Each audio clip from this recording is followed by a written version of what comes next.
Decoding the secret of surviving as a soldier in Napoleon's winter campaign Bedtime Story for Sleep.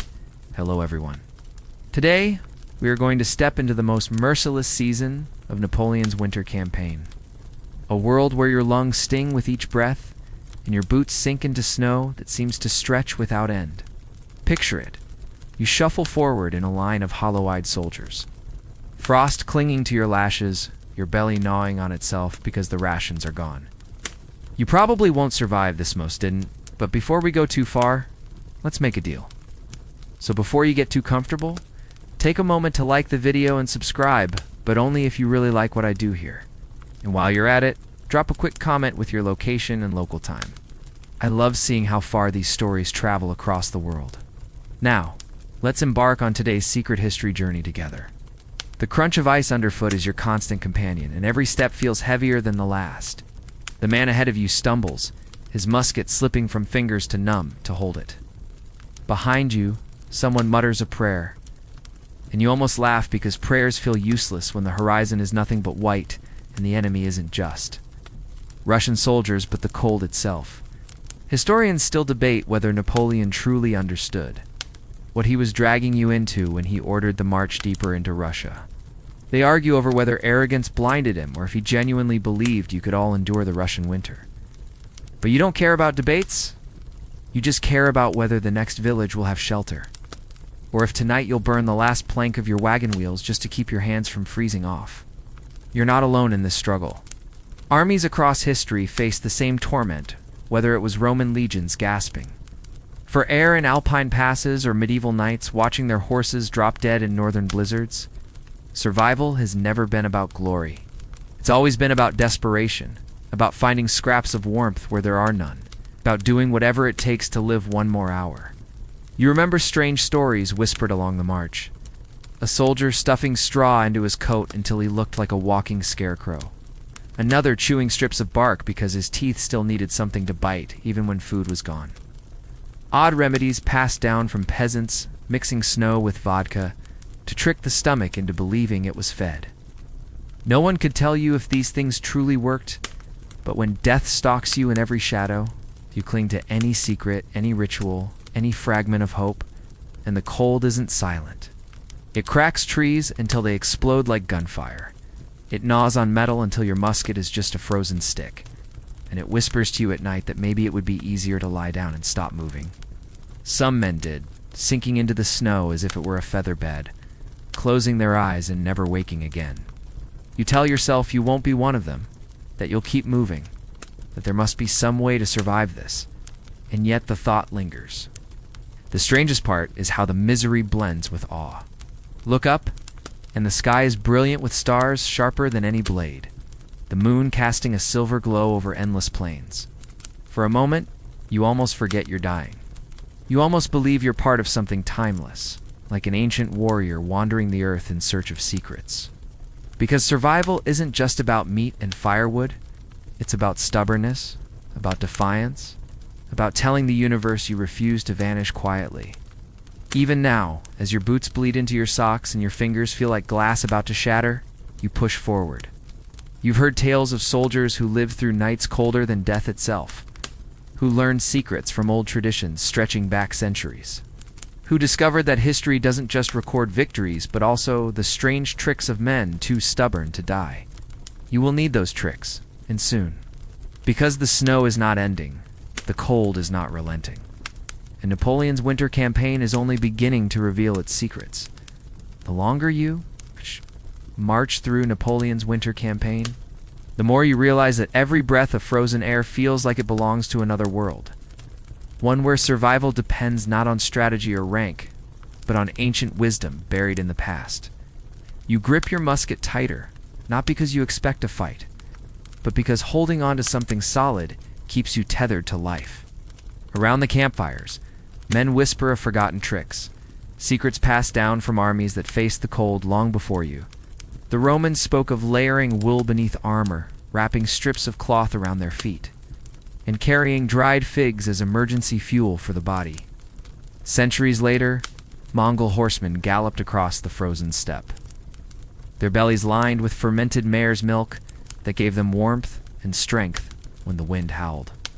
you find yourself wondering how many of those soldiers felt the same sting in their lungs, the same desperate hunger, the same disbelief that a human body could endure so much punishment.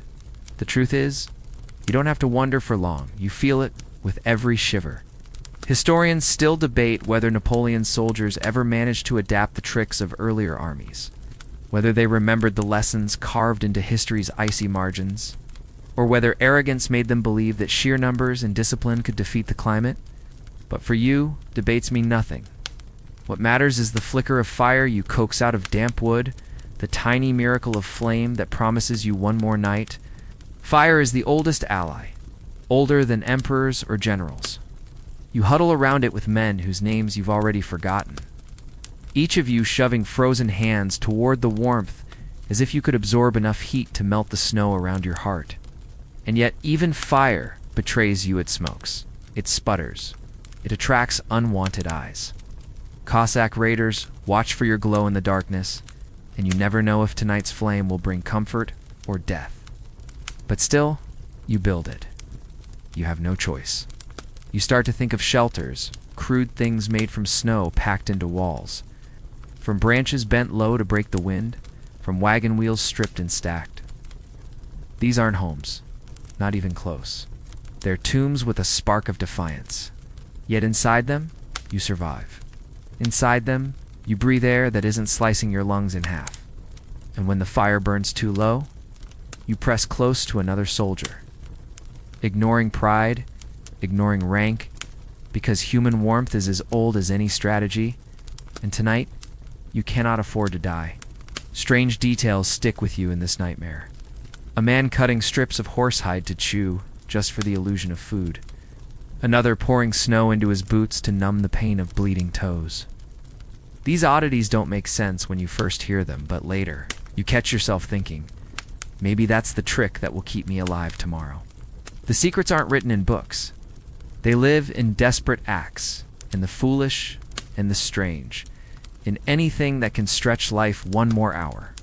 You recall the stories of medieval knights stranded in northern crusades, breaking down monasteries to use the wood for fire, carrying relics they believed would ward off frostbite. Faith and superstition mingled with survival until no one could tell the difference. You're beginning to feel the same blur now.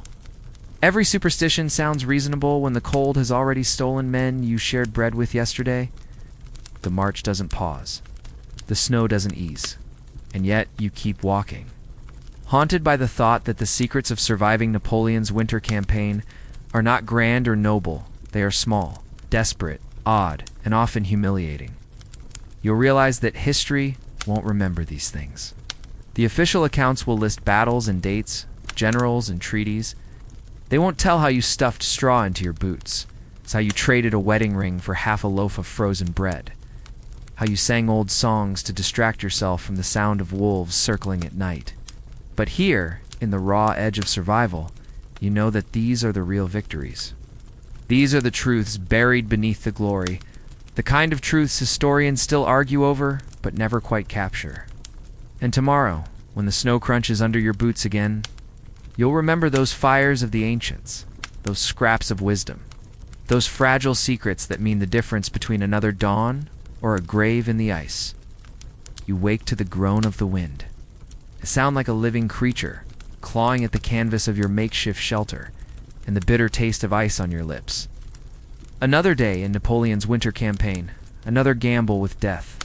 The men around you rise slowly, shoulders hunched, their faces hollowed by hunger and fear. You shove straw deeper into your boots and glance at the horizon where the faint outline of villages tempts you with the promise of food. Even though you know most roofs will be ash before you arrive. The Russian peasants torch their homes before your army can use them, leaving nothing but charred beams and smoke that stings your eyes. You march anyway, because stopping means freezing where you stand.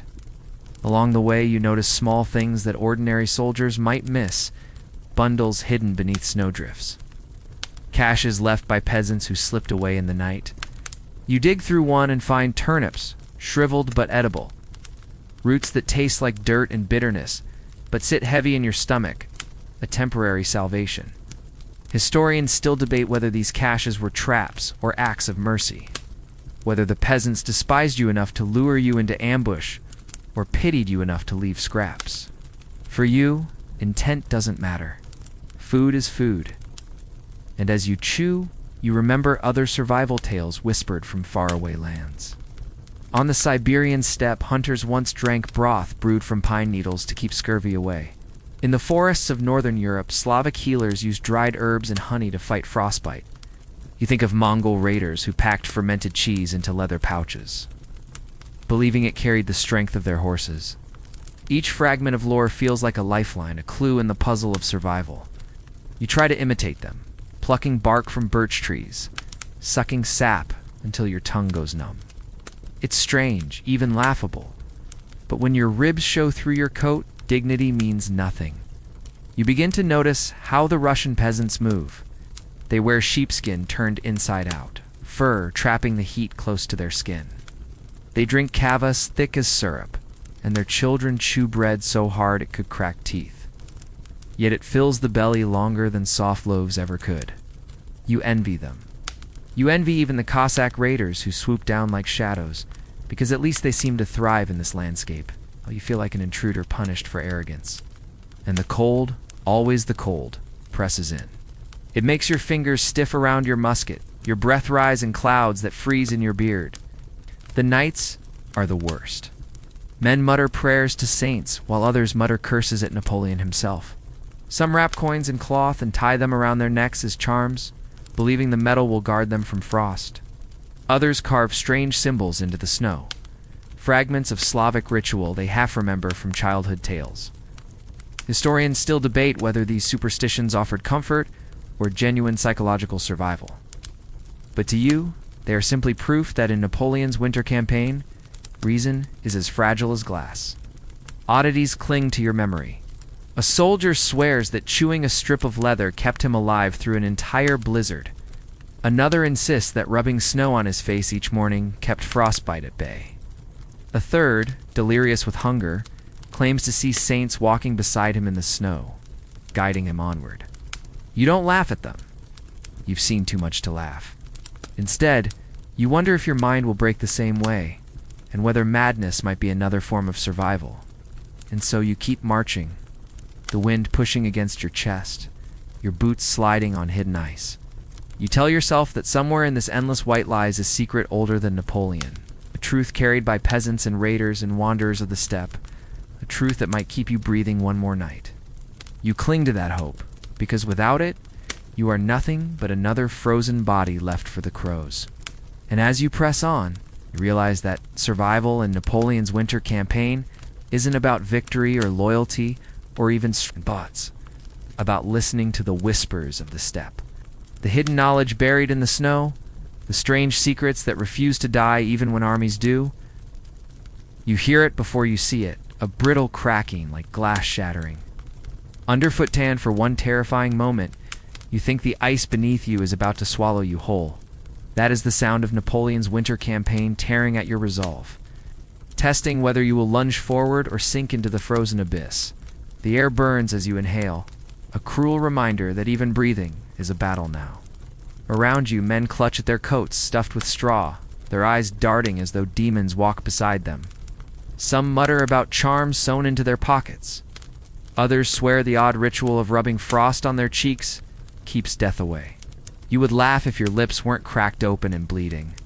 Historians still debate whether such superstitions mattered, or whether they were illusions born from desperation.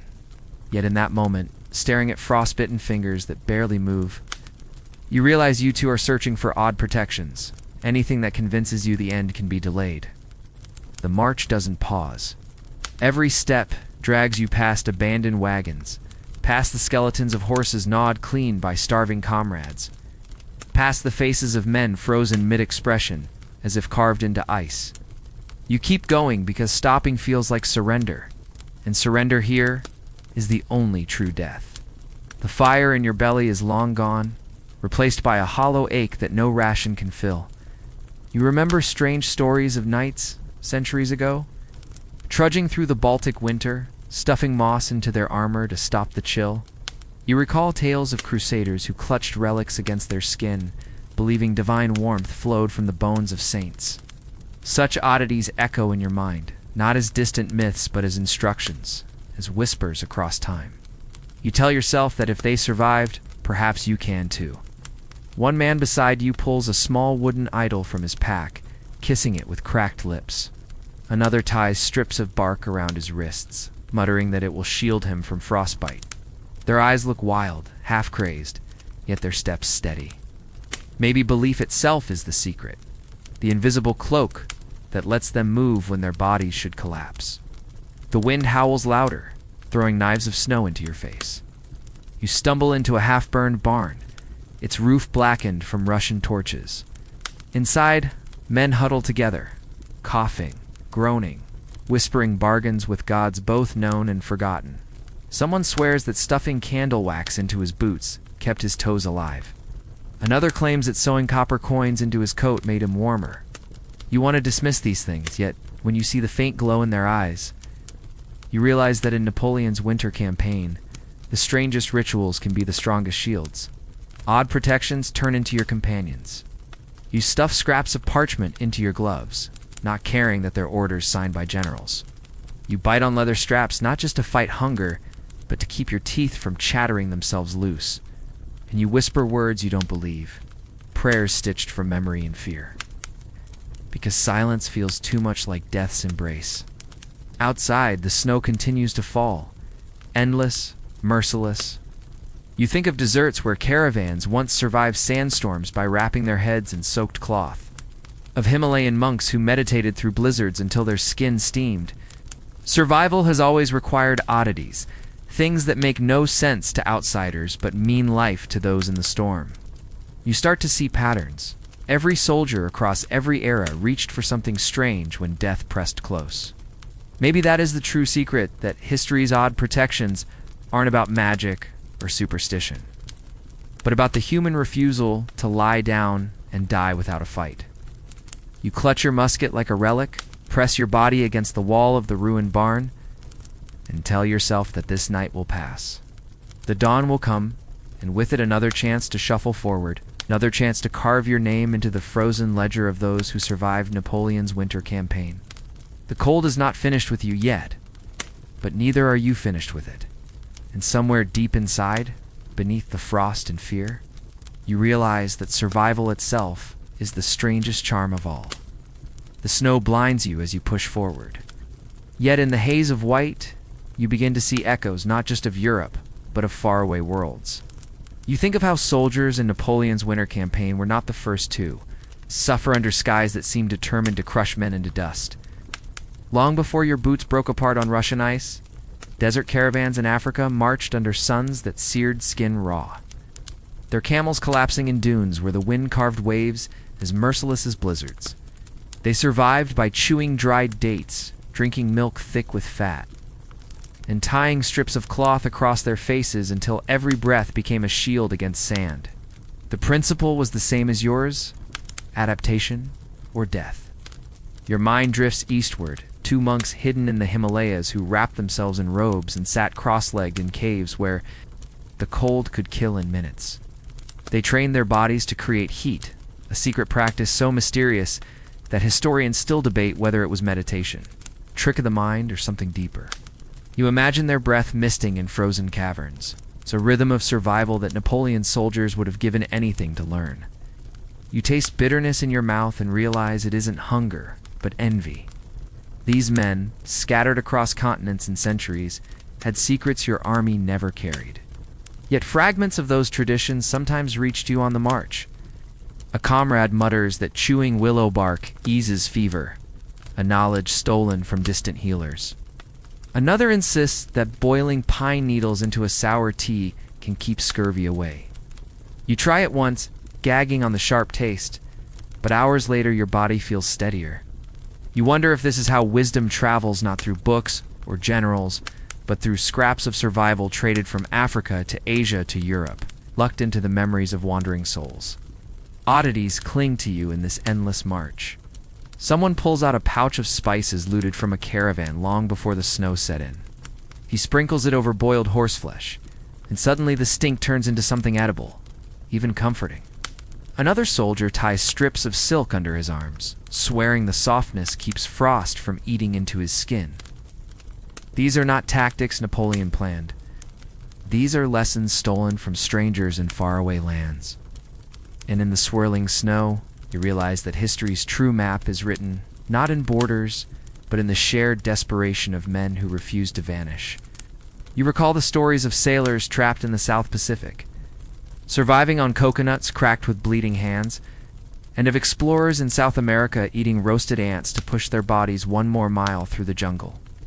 Strange as it sounds, their lives feel close to yours, bound together by the common thread of stubbornness. Historians still debate whether Napoleon's men truly absorbed these global echoes of survival, or whether desperation erased the chance to learn. Yet as you walk, clutching at your coat stuffed with straw, you feel the whispers of Africa's heat and Asia's ice, of deserts and mountains and oceans, all converging in this single march across Russian snow. And it gives you something strange. Not just knowledge, but kinship, as if you are part of an invisible brotherhood of survivors scattered across time. The night falls again, black and merciless.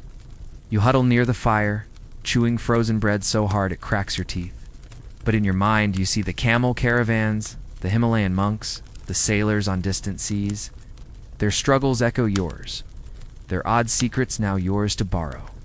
And in that moment, Napoleon's winter campaign doesn't feel like a single catastrophe, but part of a greater story of secret history, of how humans endure the unbearable, stitched together across continents by firelight, hunger, and the will to live. Word count: 746. The river looks frozen solid, but you know better.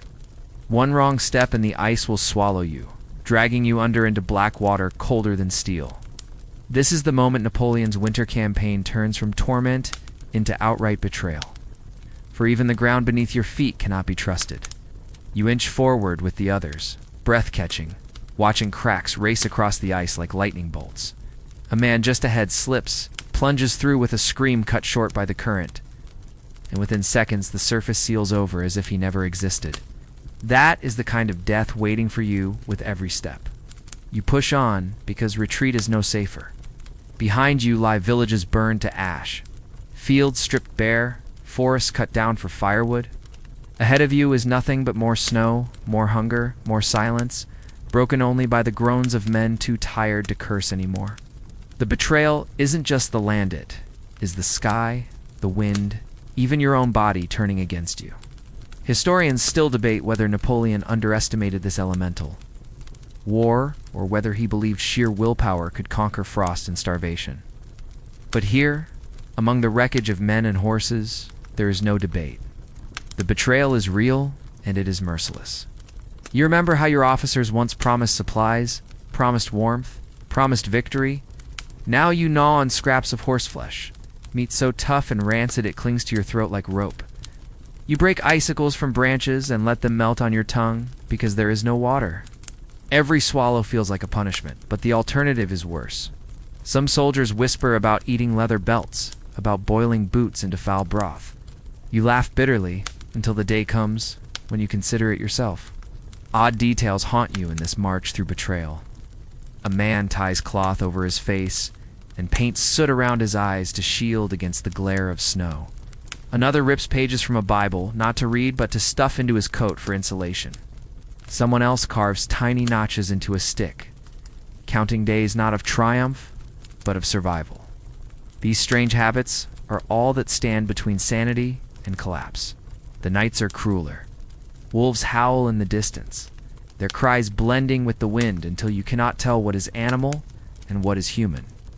You sit by a feeble fire, sparks dying before they rise, and wonder if betrayal also comes from within that voice in your head urging you to lie down, to stop fighting, to let the snow cover you like a blanket. You shake it off, muttering words you don't believe, anything to drown out the seduction of surrender. And always, there is the march. Step after step, across landscapes that seem endless, through forests stripped of bark, across fields littered with frozen corpses. Each sight is a warning. This is what happens if you stop moving. You recall tales of explorers lost in the Arctic, of crews trapped in ships crushed by ice, of desperate men drinking lamp oil to live another day. Their stories feel less like history now and more like prophecy. You are walking their path, a pawn in the same eternal gamble between man and nature. And still, you shuffle forward, your breath shallow, your muscles brittle, because the betrayal of Napoleon's winter campaign is not complete until you give in, till you agree that death is easier than survival. You refuse, even if refusing is the only choice left. Tomorrow, the snow will still fall. Tomorrow, the wind will still cut like knives. But tomorrow, you will still be here, staggering through the ruins of an army, clutching at odd protections, carrying secrets borrowed from forgotten peoples, and carving your place in the cruelest winter history has ever known.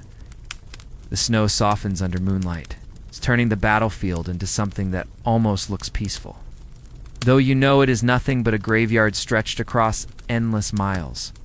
In Napoleon's winter campaign, twilight feels like a trick. It's a false promise that the worst is past, when in truth the cold grows sharper in the hours before dawn. You huddle against what remains of a wooden cart, your breath fogging the air, your body trembling with exhaustion.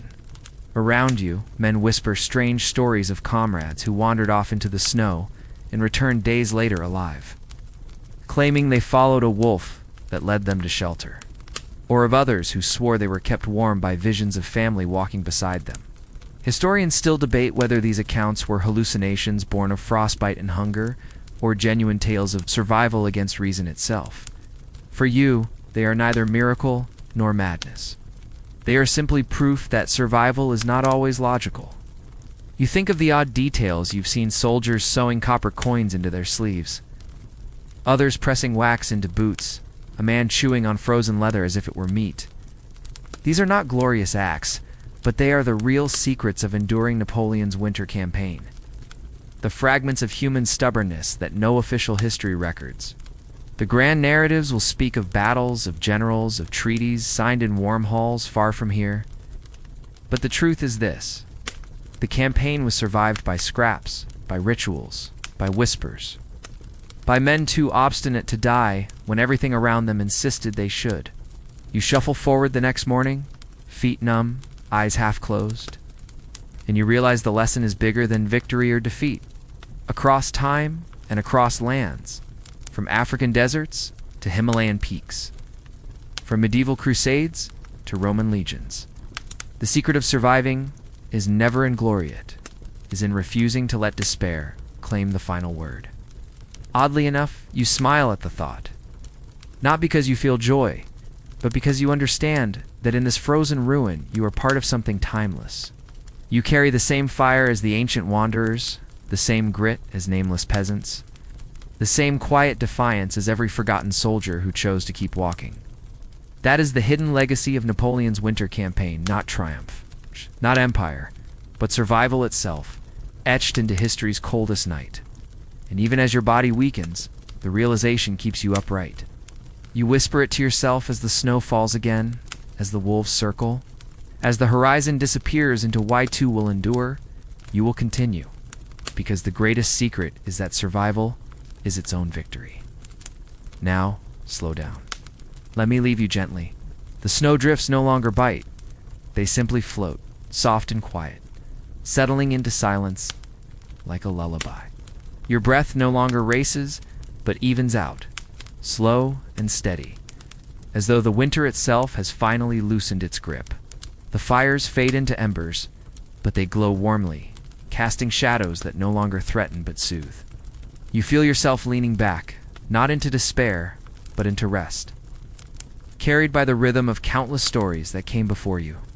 Across centuries and continents, others endured, and their strength lingers in you now.